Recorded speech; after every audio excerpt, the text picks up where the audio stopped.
அனுபவம் நூறு யூடியூப் சேனல்லேருந்து முருகதாஸ் பேசுகிறேன். அன்பு சகோதர சகோதரிகளே, எப்படி இருக்கீங்க?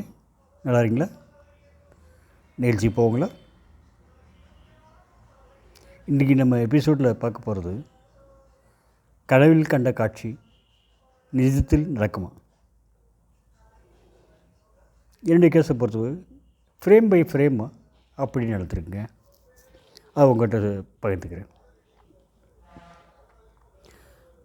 1990 வாக்கில், அது ஏற்கனவே 35 வருஷம் முன்னாடி எனக்கு கல்யாணம் ஆச்சுங்க. ஒரு 8 மாத இடைவெளியில் என்னுடைய 2 இளைய தங்கைகளுக்கும் திருமணம் முடிச்சு, அவளோட 2வது தங்கச்சி சின்ன தங்கச்சி கூட என்னோடய கல்யாணம், அதாவது 3 கல்யாணம் ஒரே வீட்டில் முடிஞ்சதுங்க. ஸோ அந்த கல்யாணம் முடிஞ்சு அதில் நிறைய அலைச்சல். இன்னொரு கல்யாணம் முடிஞ்சது, அவர் 6 மாதத்தில் எங்கள் அப்பா வேறு இறந்துட்டார். அதுலேயும் நிறைய அலைச்சல். இந்த ஒரு இக்கட்டான மழை வளர்ச்சியில் இருந்துங்க. அது நல்ல மில்லு, இந்தியாவிலேயே தலை சார்ந்த மில்லு, நல்ல பதவியில் நல்ல சம்பளம் இருந்தாலும் மழை வளர்ச்சி இதில் மேற்கொண்டு வந்து ஒய்ஃப் வேறு பிரசவத்துக்கு, தலைப்பிரசவத்துக்கு சொந்த ஊர் போயிருந்தாங்க. அது ஏகப்பட்ட மன வளர்ச்சி. அந்த மனசில் ஒரு நாள் வந்து நைட்டு தூங்கிட்டேங்க. நைட்டு தூங்கினா நைட்டு ஒரு கனவுங்க. அந்த கனவில் வந்து நானும் என் மனைவியும் நாடோடிகளாக நடந்துகிட்ருக்கோம். நாடோடிகள் உங்களுக்கு நிறைய பேர் தெரியுமா தெரியாதுன்னு தெரில. அந்த காலத்தில் வந்து ஒரு ஊரில் இது வேலை வெட்டி எதுவும் கிடைக்கல அப்படின்னா பிழைப்பை தேடி, வயிற்று பிழப்பு இருக்கு இல்லையா, பிழைப்பை தேடி வேறு அயல் ஊருக்கு போகிறது வந்து நாடோடி. அது பேர் வந்து நாடோடி. என்ன பண்ணுவாங்க, ஒரு 2 செட்டு ட்ரெஸ் மட்டும் போட்டுக்கிற வச்சுருப்பாங்க. அதை வந்து இன்னொரு சேலையால் ஒரு மூட்டை கட்டி, அந்த மூட்டையை வந்து ஒரு தடி மேலே சேர்த்துக்கிட்டு நடப்பாங்க. வேறு எதுவுமே சொத்து பத்து இது இருக்காது. இந்த திருடுகளை பிடிங்கிட்டு போவாங்கன்ட்டு வழிப்பறிட்டு இருக்காது. அப்படியே ஒவ்வொரு ஊருக்காக போவாங்க, இல்லைன்னா ஒவ்வொரு நாட்டுக்காக போவாங்க அந்த காலத்தில். அதுக்கு பேர் நாடோடி. அந்த மாதிரி நாடோடியாக நானும் என் மனைவியும் நடந்துக்கிட்டோம். காட்டு வழியில் நடந்துருக்கோம். அடர்ந்த காடு. ரொம்ப தூரம் நடக்கிறோம். சட்டுன்னு பார்த்தா ஒரு சனத்தில் அந்த வனப்பகுதி வந்து முடிஞ்சு போச்சு, காட்டுப்பகுதி முடிஞ்சு போச்சு. அடுத்து வந்து பார்த்தா கரும்பு தோட்டம். அடுத்து கொஞ்சம் தூரம் போனோம்னா வாழைத்தோட்டம். அப்புறம் தென்னந்தோப்பு. தென்னந்தோப்பு கடந்து அப்படி கொஞ்சம் தூரம் நடந்தோம்னா அந்த தென்னந்தோப்பு முடிஞ்சு போச்சு. ஒரு வெட்ட வெளி இருந்தது. தூரத்தில் ஒரு 5 கிலோமீட்டர் தூரத்தில் ஒரு மலை மேலே ஒரு கோவில். மலை மேலே கோவிலில் பார்த்தோமே, கோபுரத்தை பார்த்தோமே, கடவுளே காப்பாற்று எங்களை அப்படின்ட்டு கையெடுத்து நாங்கள் கும்பிட்றோம். அவ்வளோதான் அந்த சீன், அதோட கட்டு. அடுத்த சீனில் நாங்கள் வந்து அந்த தெய்வ சன்னதியில் நிற்கிறோம். 2 பேரும் பயபக்தியாக நிற்கிறோம். பார்த்தோம்னா எங்களுடைய காஸ்ட்யூமே சேஞ்ச் ஆகிருக்குங்க. அந்த நடுறியாக தெரிஞ்சப்போ 2 பேரும் கந்தல் ட்ரெஸ்ஸு போட்டுட்டு தலை எல்லாம் பரட்டையாக போனது. அங்கே அந்த சன்னதியில் போனோமே, எல்லாம் 2 பேர் கையிலையும் இதாக இருக்குது, நல்லா ரிச்சாக இருக்குது. ஒய்ஃப் வந்து நல்லா நகை நட்டு போட்டுக்கிட்டு மகாலட்சுமி மாதிரி இருக்குது. ஓகேங்களா? சரி அப்படின்ட்டு அங்கே சாமி கூப்பிட்டு அந்த மலை மேலேருந்து கீழே இறங்கி வர்றோம். கீழே இறங்கி வந்து வரும்போதே வந்து எனக்குள்ளே ஒரு ஐடியாங்க, இது எந்த ஊர்னு தெரியலையே அப்படின்ட்டு ஒரு ஐடியா. சரி, எங்கேயாவது எழுதிருக்கு, எங்கேயாவது ஒரு பேங்க் இருக்கும், இல்லை போஸ்ட் ஆஃபீஸ் இருக்கும், இல்லை ஹோட்டல் வந்து இருந்ததுன்னா அதில் பேர் எழுதிப்பாங்க அப்படின்ட்டு அப்படியே பாட்டு வரும்போது பார்த்தா ஒரு 1/2 கிலோமீட்டர் நடந்து வரும்போது அந்த ஊர் பெயரே ஒரு எழுதியிருக்குங்க. ஒரு மஞ்சள் கலர் பெயிண்ட் அடித்து அதில் சித்தனேஸ்வரம் அப்படின்னு எழுதியிருந்தது. எழுதுனமே பரவாயில்ல, இதுனோட ஒரு நல்ல தெய்வீக கனவு ஒன்று வந்துச்சு அப்படின்ட்டு இது பண்ண அதுக்குள்ளே முழிச்சுக்கிட்டிங்க. விழிப்பு வந்துடுச்சு. சரி அப்படின்ட்டு லைட்டை போட்டு இப்போ மணியை பார்த்தோம்னா மணி 3 மணி, நடுநிசி 3 மணி. அந்த நேரத்துலையும் எனக்கு ஒரு ப்ரெசன்ஸ் ஆஃப் மைண்ட் இருந்ததுங்க. என்னென்ன, டைரியை எடுத்துகிட்டு அதில் வந்து சித்தனேஸ்வரம் அப்படின்ட்டு எழுதிட்டேன். ஏன்னா அப்புறம் காலையில் மறந்தாலும் மறந்து போயிடும் இல்லையா கனவு. அதனால் சித்தனேஸ்வரம் எழுதிட்டேன். ஊருக்கு போன மனைவி வந்து பெண் குழந்தை, அது எனக்கு மகள் பிறந்தல். ஓகே, போயிட்டு வந்துட்டாங்க. அப்புறம் ஒரு வருஷம் 1.5 வருஷம் கழிச்சு நான் வந்து தமிழகத்தில் வேறு சிறந்த மில்லில் வேலை கிடச்சி வந்துட்டேன். இங்கே மும்பை பார்த்த மாதிரி ஒரு சிறந்த மில்லில், தமிழ்நாட்டில் சிறந்த மில் வேலைக்கு வந்துட்டேன். என்னுடைய மகள் பிறந்த அதிர்ஷ்டத்துக்கு அந்த 1993 வருஷமே டெக்ஸ்டைல் சூப்பர்வைசரில் அதிகமான சம்பளம் வாங்குறது நானும் ஒருத்தனை சேர்ந்தேன். அந்த இது வந்து என்னுடைய மகளில் எனக்கு கிடச்சிது. சேர்ந்து வேலை பார்த்துட்டு இருந்தோம். அந்த வேலையில் எல்லாம் மறந்தாச்சு, அப்படியே வேலை பார்த்துட்ருக்கோம். அதிலேருந்து ஏற்கனவே இந்த கடனெல்லாம் அழைச்சிட்டு கையில் கொஞ்சம் சேமிப்பு தங்க ஆரம்பிச்சுங்க. இடம் அதெல்லாம் வாங்க வழி கிடச்சிது. சரி, ஓகே. இப்போது இந்த நேரத்தில் வந்து கொஞ்சம் ஒரு 2-3 வருஷம் ஆயிடுச்சு தமிழகம் வந்து. அப்புறம் வந்து எனக்கு அந்த கனவுல கண்ட காட்சியை பார்த்து ஞாபகம் வந்துச்சு. சரி, இது விசாரித்து பார்ப்போமே, எங்கேயாவது இங்கே சித்தனேஸ்வரம் இங்கே தமிழ்நாட்டில் இருக்காருன்னு விசாரித்து பார்ப்போம் அப்படின்ட்டு ஒரு விசாரணை பண்ணேன். அப்போது என்ன பண்ணுவேன், அது என்ன சாமின்னு தெரியல எனக்கு, அது என்ன கடவுள் அப்படின்னு தெரியல எனக்கு.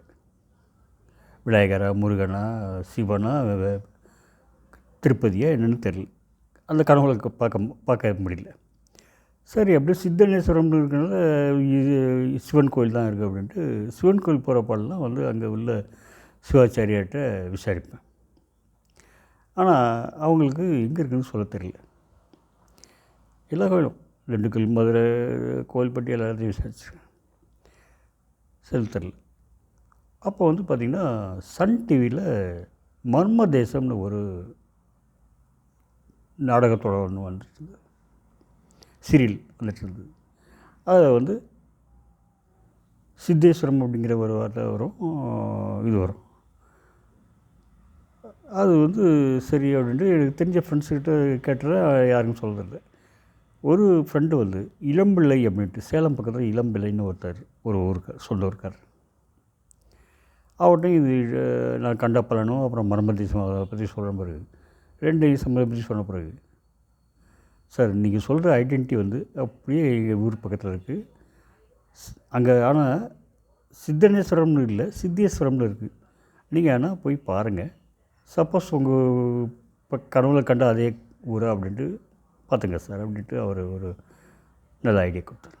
சரி அப்படின்ட்டு அப்போது வந்து என்னுடைய மச்சினர் வந்து சேலத்தில் தங்கியிருந்தார். அவருடைய வீட்டில் தங்கிட்டு நான் காலையில் 5 மணிக்கு எழுந்திரிச்சு சேலம் பஸ் ஸ்டாண்ட் வந்து இளம்பிள்ளை பஸ்ஸை பிடிச்சி வந்தேங்க. அந்த ஒரு 6-7 கிலோமீட்டருக்கு நெருங்க இளம்பிள்ளையை நெருங்க நான் கண்ட அதே காட்சியை வந்து ஃபஸ்ட்டு கரும்பு தோப்பு, அது வேலை தோப்பு, அடுத்து தென்னந்தோப்பு, அடுத்து வெட்ட வெளி, அடுத்த கந்து பார்த்தா 5 கிலோமீட்டரில் மழை தெரிஞ்சது. நான் இதில் வந்து கனவுல வந்து என்ன காட்சி பார்த்தனோ, என்ன பேக்ரவுண்டில் பார்த்தனோ, அந்த சூரியத்தில் பார்த்த அந்த பேக்ரவுண்ட் அதே அப்படியே ஃப்ரேம் பை ஃப்ரேம் இப்படி மேட்ச் ஆச்சுங்க. அதே இதில் பார்த்தோமே சரி, இதுதான் நான் நினச்ச கோவில், நான் கனவுல கண்ட கோவில் தான் அப்படின்ட்டு அங்கே மலை மேலே வந்து முருகன் கோவில் போய் முருகனை கும்பிட்டு சாமி கும்பிட்டு கீழே இறங்கியாச்சு. என் மச்சன்ட்டே சொல்லிட்டேன், நான் கனவுல கண்ட அதே கோவில் தான்ப்பா அப்படின்ட்டு. அவர் வந்து எவ்வளோ முயற்சி பண்ணார், எனக்கு ஒன்றும் குழு கொடுக்க முடியல. சரி அப்படின்னு நான் கண்டுபிடிச்சதுனால அவர் சந்தோஷப்பட்டார். இந்த செய்தி வந்து ஊரில் எல்லாம் நல்லா எல்லா உறவினர்கிட்டையும் பழகிடுச்சு. அதில் எனக்கு ஒரு மூத்த சகோதரர் மாதிரி ஒருத்தர் இருக்கார், அது எங்கள் சகாப்பாடி, பெரிய சகாப்பாடி. அவர் வந்து ஆன்மீகத்தில் நல்ல இன்ட்ரெஸ்ட்டாக இருப்பார், கோவில் கட்டிக்கெலாம் போய்வார். அவர் இதை கேள்விப்பட்டுட்டு ரொம்ப இன்ட்ரெஸ்ட்டாக இருக்க நானும் அடுத்த தடவை உங்கள் கூட வரேன் அப்படின்ட்டு அவர் போட்டார். சரி அப்படின்ட்டு நாங்கள் 2 பேரும் இன்னொரு போய்ட்டு அதே மச்சனை வீட்டில் தங்கணும். அவர் மச்சனை வரும் ஆர்வம் மிகுதிய நானும் ஜாயின் பண்ணுறேன் அப்படின்ட்டார். சரி வாங்க அப்படின்ட்டு அதே மாதிரி 4 மணிக்கு எழுந்திரிச்சு இளம்பிள்ளை வந்துட்டு அந்த கோவிலுக்கு போயிட்டு சாமி கும்பிட்டுங்க. மாலையெல்லாம் வாங்கிட்டு போய் சாமி கும்பிட்டு அது வந்து அங்கே மேலேருந்து ஒரு 200 படி இருக்கும். சின்ன மலை தான், மலைக்குன்று. அந்த மலையில் வந்து இந்த படிகளுக்கு இந்த பக்கம் அந்த பக்கம் எதுவும் தடுப்பு அமைப்பு சுவரெலாம் இல்லை, வெறும் படி தான் இருக்குது. அது வெற்றிடம், மீதியெல்லாம் வெற்றிடம். நாங்கள் என்ன பண்ணோம், என் மச்சினரும் என்னுடைய சகல படியும் நல்லா ஹைட்டாக இருப்பாங்க, 6 ஃபீட் அந்த மாதிரி இருக்கும்.